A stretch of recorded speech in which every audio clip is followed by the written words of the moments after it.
Esiet sveicināti Latvijas mācās 3. sezonas 1. epizodē.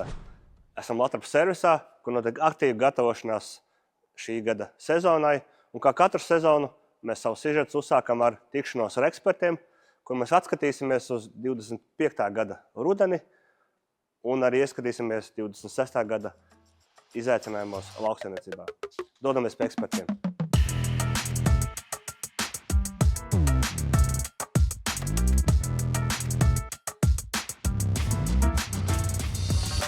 Esam 2026. gada sezonas pašā sākumā. Gadi nekad nav bijuši vienādi, vai ne, kungi, piekritīsiet? Arī pērnais gads rudens jau bija savādāks, nekā mēs varbūt vēl labi atceramies 24. gada silto rudeni, kad visi auga griezdamies, sējumi ceroja, kviešiem ceru skaits bija pat 4-5, vai ne, rudenī. Ziema praktiski nebija, un pagājušais rudens jau bija vēsāks un tāds normālāk Latvijas apstākļiem. Uzreiz jums jautāju tev, Uldi, kā tavā sēniecībā vērtēt ar citiem rudeņiem tas tavs sējas laiks pagāja, kā tu raksturot, jo tu atceries smaga novākšana, lauka samuļļāta, tā vismaz šeit Latvijas vidienē, kā tavā sēniecībā gāja? Jā, pagājušais rudens bija diezgan tāds skarbs mūsu pusē, Saldas pusē. Neteiksim, ka lauka bija šausmīgi samuļļāta novākšanas laikā, bet problēma bija tā, ka nevarēja uzsākt sēju. Laicīgi uzsākt sēju nevarēja. Kviešu sēju pats savā saimniecībā uzsāku 10. septembrī tikai. Parasti nekautrējos sākt arī septembra sākumā, ja ir apstākļi un viss ir kārtībā. Bet tagad sanāca 10. 11. septembris kaut ko iesēju, 13. septembrī kaut ko noķēru. Tad ir lietus pa starpu, tad atsāk 20. septembrī. Atkal lasīt laukus, tos, kuri ir nožūšāki un kurus var sastrādāt, sagatavot sējai. Pa starp to 20. un 30. vēl dabūju pirmajās, sējas dienās sētos laukus vēl pārsēt, kur bija kailgliemes uzbrucis. Un sēja nobeidzās arī, kā saka, oktobrī jau. Pēdējā sējuma 8. 9. oktobris. Un pat nav izpildīts plāns. Jo teiksim, oktobris pirmajās dienās solīja to 5 mm vietā, nolīja 20. Un tā kā bija skaisti plānots nobeigt, bet, diemžēl ievies nokrišņi savas korekcijas un līdz ar to plāns neizpildījās. Un attiecīgi arī sakarā ar vēlo sējas termiņu, sējuma stāvoklis, protams, ka nav tik labs, viņi nav tik labi sacerojuši. Un skats nav tik labs, kā, teiksim, gadu iepriekš. Kāpēc varbūt mums ir svarīgi atcerēties pagājušā gada rudeni šo sējumu stāvokli, lai gan mums jau pavasaris galvā gribas skriet uz lauku? Kāpēc mums ir svarīgi to atcerēties un varbūt iedod raksturojumu, kā tad beigās tie sējumi bija? Uldis izstāsties savu situāciju, bet varbūt tā lielo bildi iedod. Laikam jau cilvēks bez atmiņas ir visnevērtīgākais radījums tad būtu, jā. Jo tikai no kaut kādas pieredzes mēs varam būvēt arī nākotni. Sējuma, rudens, sējas laiki, attīstības, temperatūras, tas uzreiz jau iedod arī pavasarī diezgan lielu skaidrību, kā būs. Tātad, ja ir vēlu sēts, cerošana ziemaskviešiem viņi vienkārši nebūs, kas attiecīgi jau liek tev plānot, ko darīt, varbūt mazliet savādāk pavasarī salīdzinot ar citiem gadiem. Šādi, bet ja mēs tā skatāmies uz pagājušo gadu rudeni, tad Uldis ļoti labi norakstīja un, manuprāt, tāda ļoti vidēja Latvijas situācija, gan šīs te pārsējas, kur jau bija paspējis varbūt kaut kas izslīgt, ļoti vēl sēja. Es gribētu teikt, ka ļoti nekvalitatīva tieši rapša sēja, jo termiņi jau bija novēloti, jo arī kūšana sākās vēlāk un tad tie visi nokrišņi un tā. Temperatūras nesavācās un rapsis, tādu skaistu rapsi, ļoti maz izdevās pagājušajā gadu redzēt. Protams, noteikti atsevišķi lauki arī bija, bet tas mums vēl dos izaicinājums. Un līdzīgi arī par ziemaskviešiem, vai arī ziemai labībām. cerošana lielā daļā sējumu, kas ir sēti šajās septembra beigās vai oktobrī, kur daudzi pēc tiem lietiem arī vēl pabeidza kaut ko sēt, vai Uldis teica, pat visu neapsēja. Nu, tur viņa būs ļoti minimāla un uz lauka jāskatās, ko darīt tālāk. Vai tev vārti ko piebilst par pagājušo sezonu? Tādas daudz pa laukiem kopā zemniekiem brauc. Nu, raiba tā sezona un pa Latviju atsevišķu reģionu ļoti vēlu dabu iesēt un nekvalitatīvi, to, ko Ģirds arī par apšiem minēja. Un visdrīzākais tas pats Latgales reģions un daļa arī Zemgales nokusīs sniegs. Nu, šodien vēl ir sniegs daudz, kur citur jau viņš tā kā nav. Bet tur visdrīzākais arī, ka virkni tiem rapšu sējumiem būs jau jānoraksta, jāplāno pārsēšana. Jā. Viņi no rudens, pēc būtības iemuļāts sēkla, un ar tādu cerību būs silts garš rudens, kā iepriekšējos gadus. Paveiktos, bet, diemžēl nepaveicās. Jā. Un pa kviešiem jau arī tie paši gliemeži, viņiem apstākļi pateicīgi, lai arī mums likās, ka bija sniega kāra, bet tā zeme nebija tik ļoti sasalusi. Iespējams arī, ka tie draugi pēdiņās, ka ar savu darbu vēl padarīja pa šito visu laiku. Un, protams, tas, kā mēs rudenī to sējumus esam iestrādājuši, apstrādājuši, ko mēs esam uz viņu izdarījuši, tas mums pašlaik jau ir jāskatās uz priekšu. Jo skaisti skatīties uz nokusušu zaļu zelmeni, tur vienā mirklī viss var pamainīties. Un prioritāte, protams, mums ir paspēt uzlikt pirmo slāpekli. Šur tur jau klīs pirmās bildes, kur buņģis jau tā kā kaut kur jau aizbraukuši uz lauku. Bet noteikti ir jābraukā savi lauki, jāapstās, kur nebija rudens herbicīdu vai apstrādes izdarīts. Tas ir obligāti numur 1, kas ir jāpaskatās savos laukos un kas jādara tālāk. Tā kā ļoti jāstās uz rudeni. Mēs akcentējam, ka ļoti svarīgi ir apskatīties uz pagājušā gada rudenu, izvērtēt, bet kas varbūt tās 3 lietas, ko mēs savukārt kopā, ko mēs runājam, kas tās 3 lietas, ko mēs varam skatītājiem iedot, tad attin bildi atpakaļ, apskaties, tad vai piekritīsiet, kas ir atcerēties, kā gāja pa laukiem, kas vēl būtu lieta plānot, jau droši vien kaut kāda stratēģija, kā es kurā situācijā rīkošos, mazāk sacerošā laukā tā, vai tas varētu būt otrā lieta, piekritīsiet? Jā. Un kas būtu tā trešā lieta, ko mēs varam paņemt vēl skatoties tā kā bišķi atpakaļ?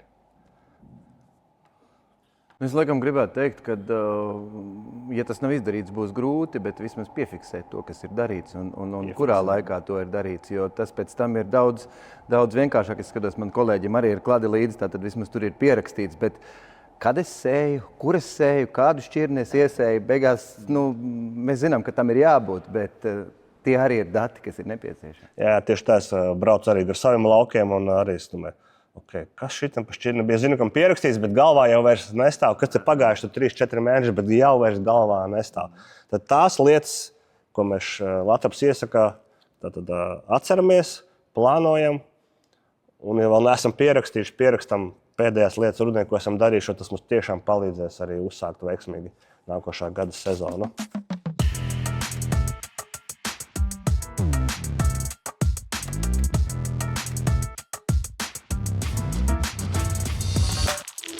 Latvijas mācās sezonu, esam runājuši katru sezonu filmēšanas mēs uzsākot, vienmēr runājam par papildu mēslošanu. Pēc tam esam taisījuši sižetus par papildu mēslošanu, jo katrs pavasaris, šī 3. sezona mums šim raidījumam, vai ne, bet katrs pavasaris tomēr ir bijis atšķirīgs.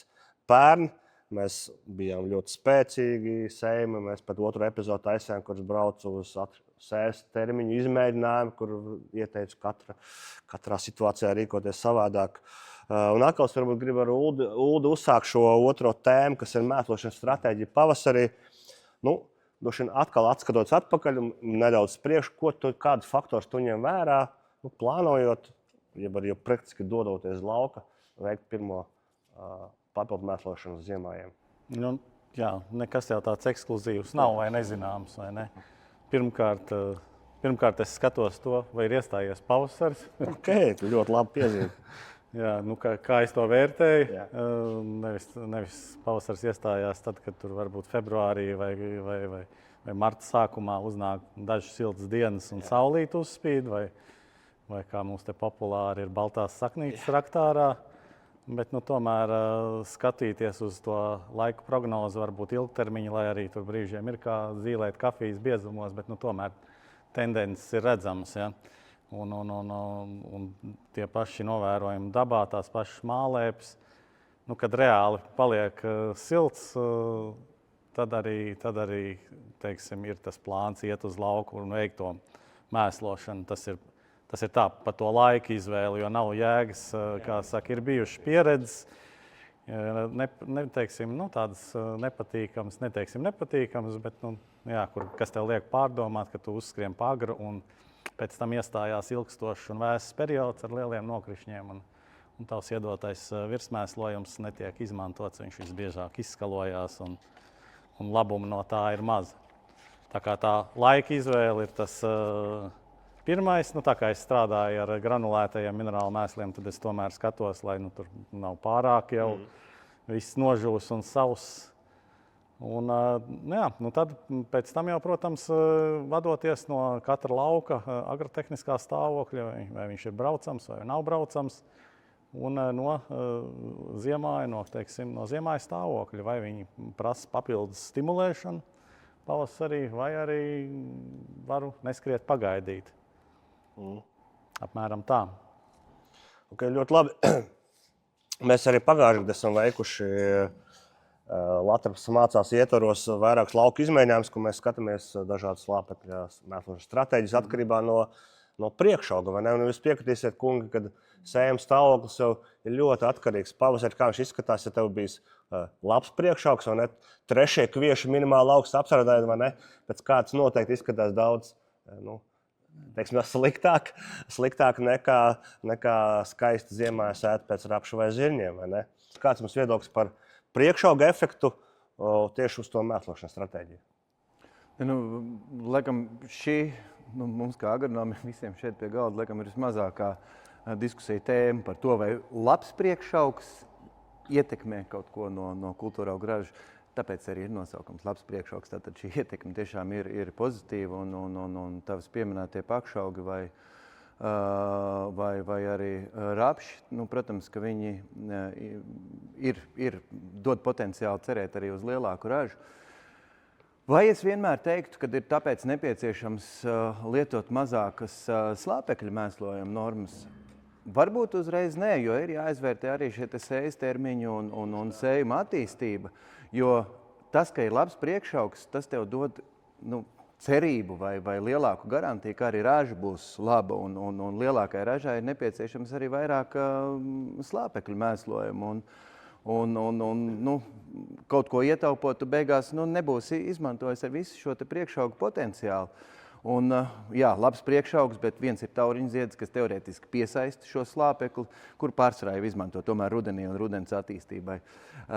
Vai arī rapsis, kas ir labs priekšaugs, kurš slāpekli nepiesaista nekādā veidā. Tas ir pilnīgi cita kultūrā grupa. Tā kā es teiktu, izvērtējam stāvokli un ceram dabūt lielāku ražu no šiem sējumiem, bet ja, protams, ir nepieciešams ietaupīt uz tiem, var mēģināt kaut ko mazliet samazināt, bet es neesmu šīs līnijas līdz galam piekritējis. Es te gribētu piebilst, priekšaugs, viņš iedod to potenciālu jau uzreiz, ja, tie paši pākšaugi, rapši.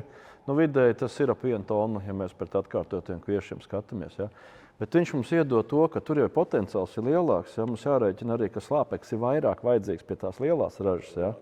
Tieši tā, ja. Un kas mums ir pirmajā slāpekļa reizē, priekšaugs mums, iedod to iespēju, ka mēs varam pirmajā reize uzlikt mazāk slāpekļa daudzumu. Ja tas elements ir spēcīgs, atcerojas, ja. Viņš no rudens ir daudz slāpekļa jau pats izmantojas. Ja. Ja mums to zaļmasu nevajag zaļbarību veidot, ja viņš ir normāls atcerojas, un mēs iedodam viņam tikai tādu salīdzinoši zemāku dopingu. Ja tie ir atkārtotie kvieši, tad mēs viņam dodam palielinātu slāpekļa devu, lai vēl kaut cik iegūtu to ražu potenciālu lielāku. Ja.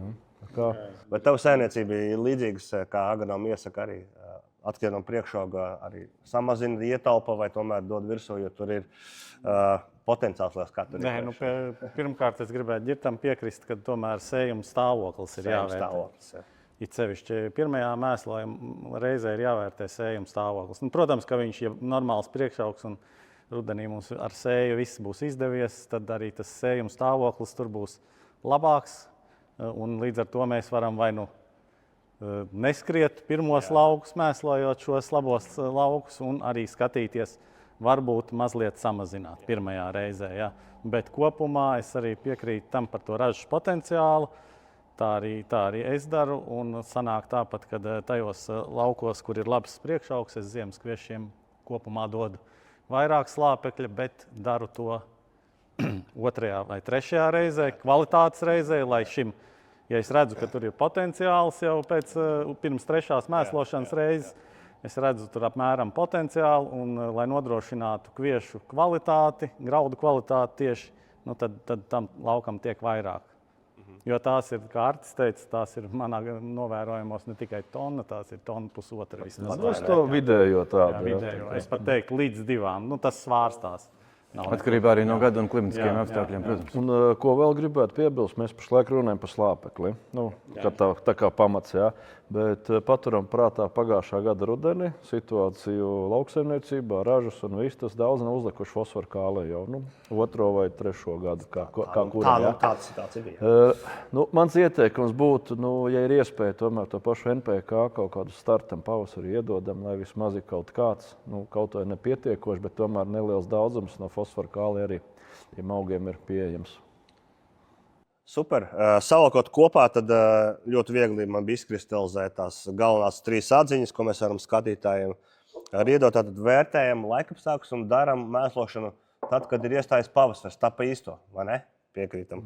To, ko Uldis minēja, laukam ir jāapžūst, nevis, ka jā, un otrā lieta, braucam uz lauku, tad, kad var uzbraukt, lauku nemuļājam, jo es domāju, pagājuši, ka mēs jau gan viņus esam samuļājuši, vai ne? Un tad vērtējam stāvokli atkarībā no stāvokļa situācijas, vai nu mēs stimulējam, palīdzam attīstīties kviešiem, jeb arī attiecīgi, ja labs potenciāls varam nedaudz samazināt, tā kā smēslojam diferencēt. Pareizi? Jā. Super. Bet es, protams, vēl gribētu piebilst, kad nokalibrējam minerālu mēslu kliedētājus, jo katru gadu tomēr veidi mainās, tam arī pievēršam uzmanību. Taisnība. Lai nav zebra. Jā. Tas ir veldre, tā ir kvalitāte. Gala beigās tas ir dārgi. Jā. Tas ir dārgi. Vienu dienu labāk pamocīties, kamēr piedzen to spārniņu atvērumu pareizo, nekā pēc tam visu sezonu mocīties. Jā, atcerieties, saimnieki, nokalibrējam savus darba agregātus. Vēl ir laiks tam. Izkliedētājs, jā.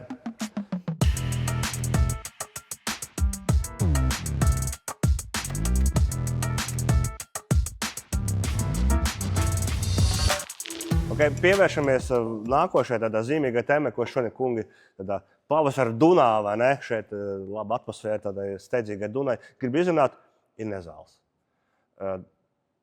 Mēs savos Latras mācās sižetos jau 2. sezonu, gana daudz par tām nezālēm runājam.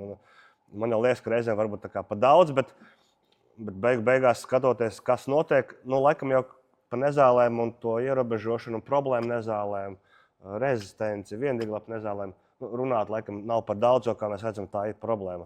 Arti, vai tā ir taisnība? Kā tā nezālēm reāli tā situācija mums ir? Viņi ir briesmīgāk nekā mēs stāstam. Viņi ir vēl briesmīgāk, un tā liekas, ka tu briesmīgi stāsti, bet labi. Es baidēju, jā, bet kā saka, mēs pašlaik skatāmies no savas saimniecības skatu punkta. Jā. Bet, ja mēs paskatāmies Eiropas līmenī, kas ir viņiem jau tās problēmas, jā, mēs esam tikai pašā sākumā. Un tāpēc arī mūsu uzsvars ir, ko mēs maļam jau gadu no gada. Rudens ir pamats, ka mums jāsāk cīnīties ar nezālēm visās ziemā kultūrās. Un pavasarī mums ir jāturpina to visu darīt, nevis paļauties, ka rudens herbicīds man uzliks, un viss ir kārtībā. Ja? Vajag pastaigāt pa svaigu gaisu, kustības ir vajadzīgas pašiem, ja, un arī uz lauku saprast, kas notiekās. Un ir jātur roku uz pulsu. Rezistence viņa ļoti strauji izplatās. Ja? Un tas nebūs tikai viendīglap nezāles, ar ko mums pašlaik ir grūti cīnīties. Divdīglap nezālēm arī tas paliek. Ja? Un mēs nevaram vairs mēģināt atrast lētāko risinājumu, ieliek ķeksīti, tas esmu izdarījis. Ja? Viņš ļoti dārgs sāk palikt. Nezāļu ierobežošana jau kļūst var teikt dārgākais auga aizsardzības pasākums. Un viņš vēl, negribu sabiezināt krāsas, bet viņš vēl pieaugs. Nezāļu ierobežošanas. Tā nav biedēšana, tā ir fakta konstatēšana saulēcīga. Ja mēs tam nepievērsīsim uzmanību, Uldis to dara, cik es viņa lauku zinu, ļoti sen un ļoti apzinīgi seko visam līdzi. Arī pie Ulda rezistents ir atrasta, man liekas, Ganu Plikstiņš bija, vai ne? Jā, Kukurūzā, jā, un virze arī pēdējā gadā. Tādas dīvainas, netipiskas nezāles, bet arvien nopietnāka problēma tā parādās. Jā. Un abas tika kukurūzas laukos, abas tika atrastas. Īsti varbūt par tavu stratēģiju, kā tu cīnies ar nezālēm un neej tajās problēmās ar vien dziļāk un dziļāk. Nu jāsaprot, ka nezāles apkarojot, teiksim, ja mēs visu laiku apkarojam ar vienas, teiksim, grupas herbicīdiem, pamainās tas nezāļu spektrs. Nu, tās nezāles, ar kurām mēs veiksmīgi tiekam galā, tās vairs laukā nav aktuāls. Un tad parādās sugas, kuras, teiksim, šis konkrētais herbicīds neņem. Un tās sāk izplatīties. Un tad ir, kā saka, svarīgi noķert to momentu, kad tas spektrs mainās, vai ne? Un tad mēģināt pielāgot atkal, teiksim, citu herbicīdu un neļaut šīm sugām izplatīties, teiksim. Un tas ir tāds būtisks faktors. Pēdējos gados, viendīglapa nezāles ir parādījušās, tādas kā airene, tādas kā lāčauza, rudzu smilga. Man viņa nekad it kā nav bijusi tāda masveidā, bet viņa ik pa laikam uzpeld. Bet kādreiz tā bija tikai rudzu smilga, bet tagad ir arī lāčauza un plus vēl airene klāt. Mauras karene pats par sevi ir lauki. Tā kā, lauki ir jāmonitorē, jāskatās, kur kādas nezāles. Es ieteiktu arī pierakstīt sezonā, kur kādas problēma nezāles ir, lai nākamajā gadā, kad jau ir nomainījies kultūra augs šajā laukā, lai es uzreiz redzu, te un man bija šī laukā, man bija tādas un tādas problēma nezāles. Lai es nākamajā, teiksim, apstrādē plānotu ar viņām tikt galā, nevis vienkārši atkal aizmirst. Kaut kur bija tā, teiksim, lāčauza, nekurā laukā, nezinu, tagad likt visos vai nelikt vispār. Tā kā ar to būtu jārēķinās un tam ir jāpievērš ļoti liela uzmanība. Es ko gribu piebilst, Oskar, arī, ja tā nezāle vienu gadu tajā laukā ir bijusi, viņa nepazūd. Ja arī pavasarī viņa tur nav redzama tādā mirklī, kad mēs uzkāpjam tagad. Ja. Viņa būs sezonas otrajā pusē, ka mēs jau, mums herbicīdu vairs nav spējīgi nostrādāt uz lielām nezālēm. Ja. Un tas ir daudzu gadu jau tā kā uz priekšu nodrošinājums tām nezālēm, nezāļu fonam, kas tādā laukā ir. Ja. Protams, mēs vienmēr runājam arī par labībās, bet mēs jau pagājuši gadu uzfilmējām arī, kā rapsiem veiksmīgāk cīnīties. Varbūt tev ģirt, ko piebilst ir, un es apsolu, ka es kungu aizdīšu uz rapša laukiem, kur mēs iefilmējām par Novakerba apstrādi, vai ne? Tad droši vien, ka mēs pēc lieldienām būsim uz lauku un skatītāji gaidiet noteikti sižetu, kur mēs vērtēsim. Un patiesībā droši vien tā neliela daļa no nezāļu ierobežošanas stratēģijas. Tev kaut ko piebilst? Jā, tu jau laikam pats tikko atbildēji. Es to arī gribēju teikt. Un paldies, ka mēs sekojam līdzi un skatāmies, kas tajos sižetos arī notiek uz priekšu. Bet šī nezāļu ierobežošana, tā jau ir jāveido kā stratēģija, kurā ir standartā ir gan rudens apstrādes. Jā, mēs zinām, ka nevienmēr laikapstākļi to ļauj. Tad tādi izņēmumi ir jāpieņem un tā, diemžēl, gadās. Ja? Bet tad, kad ļauj laikapstākļi, ir jādara maksimāls, un tad jau tu ej ar šo te pavasara stratēģiju, lai varētu ierobežot nezāles. Bet rapsī viennozīmīgi tas mēs ejam šajā Novakerba risinājumā, kas it sevišķi viendīglapi nezāļos un patiesībā arī rezistentās virzes gadījumā, tur ir fantastiska tā efektivitāte. To jau mēs patiesībā vakar bijām uz lauku uzkāpuši. Jau redzējāt, ja? Jau redzējām, jā, pa viendīglapiem tur atkarībā no sugas, bet to tad skatīsimies tālāk. Bet tas jau kļūst kā absolūta nepieciešamība vietās, kur ir šī te problēma. Jā. Jo tas tev dod iespēju nākošajam kultūraugam jau samazināt šo nezāļu spiedienu. Neļaut vairoties sēklām, pilnīgi vienkārši. Jā.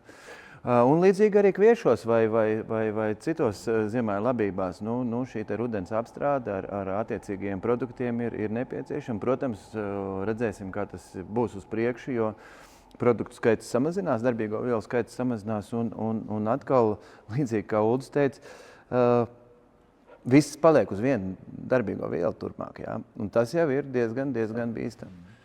Okay. Atkal, līdzīgi kā citas tēmas, salokot kopā 3 lietas. Tad svarīgi bija jau sākt cīņu rudenī, ko dzirdēju kā tādu vienu svarīgu lietu, ko varbūt tās, ja mēs zinām to, ja to neizdara, tad ir diezgan grūti galā. Piekritīsiet, tad rudenī, sevišķi ziemājos, jau par problēmu nezālēm sākt cīņu. Otrs, ko es dzirdēju no Ulda, ir tās darbīgās vielas tomēr grupas mainīt, lai mēs neiedzīvotos tādās lietā kā rezistence.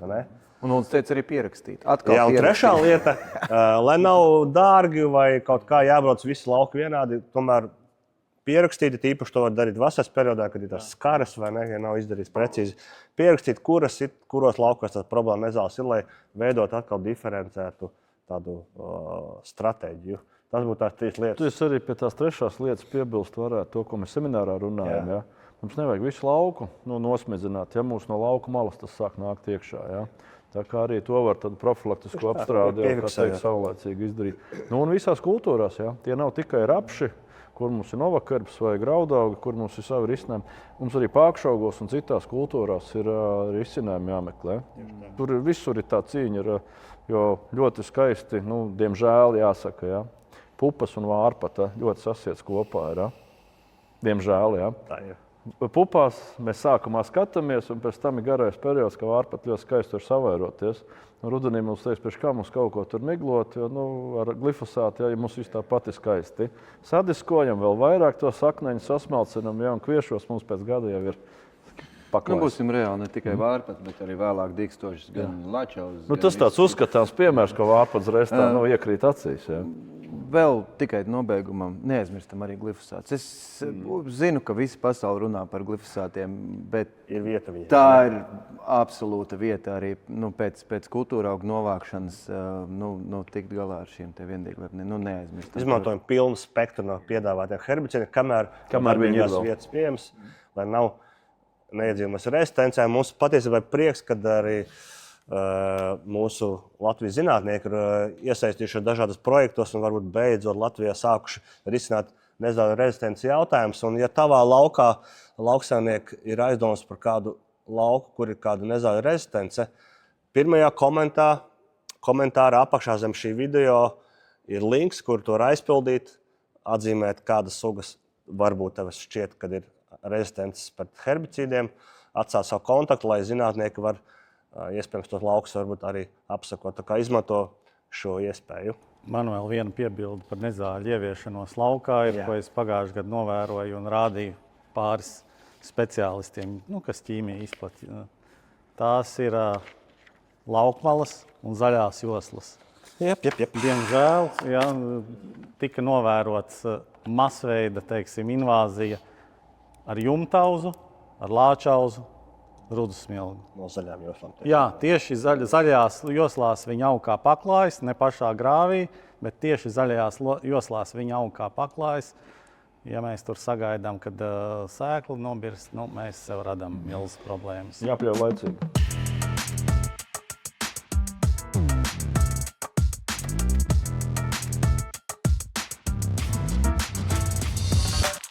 Ir pavasaris, varbūt daudziem ziemājiem nav plāna izpildīt, nav apsēts, cik gribēja.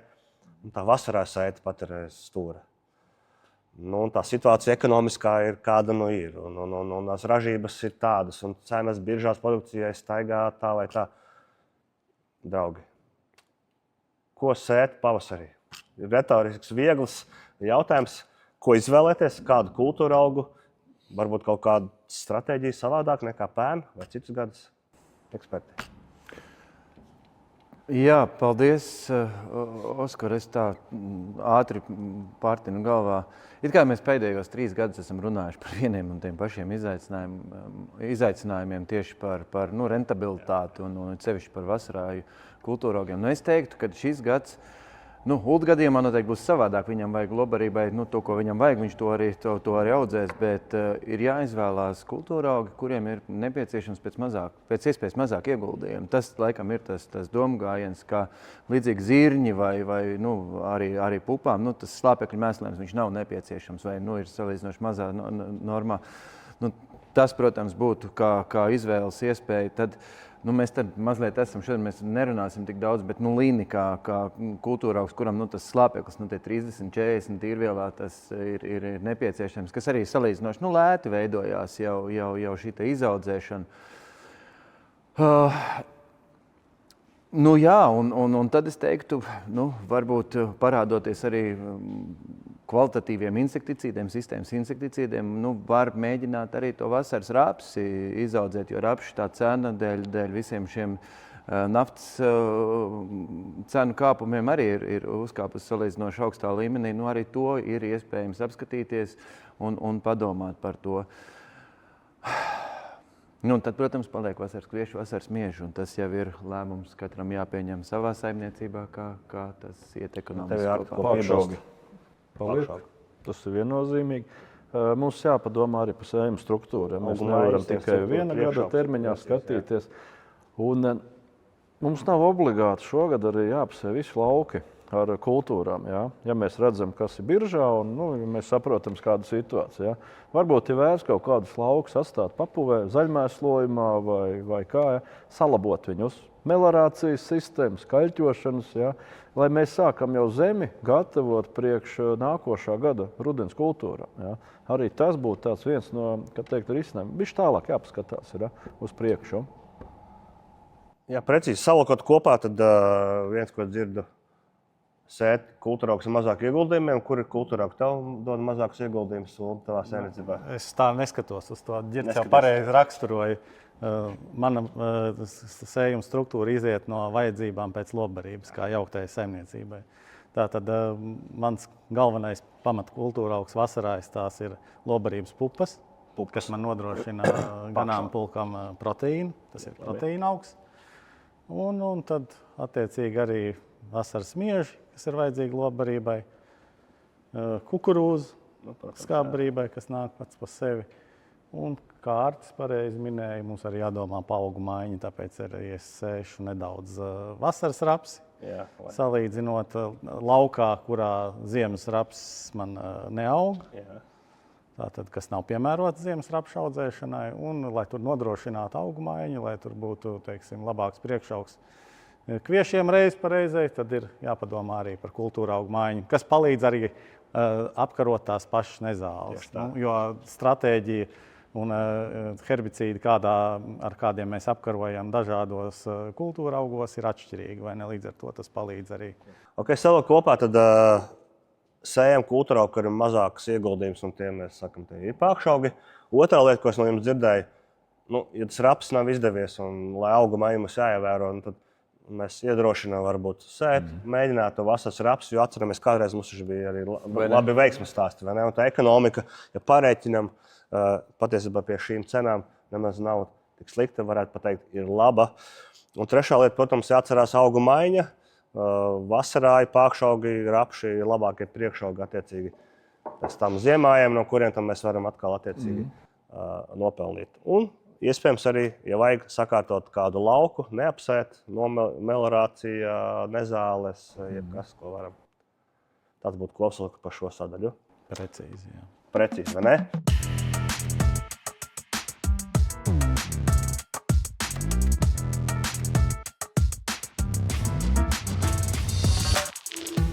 Kā jaunam, bet tikai tāda atsvaidzināšana.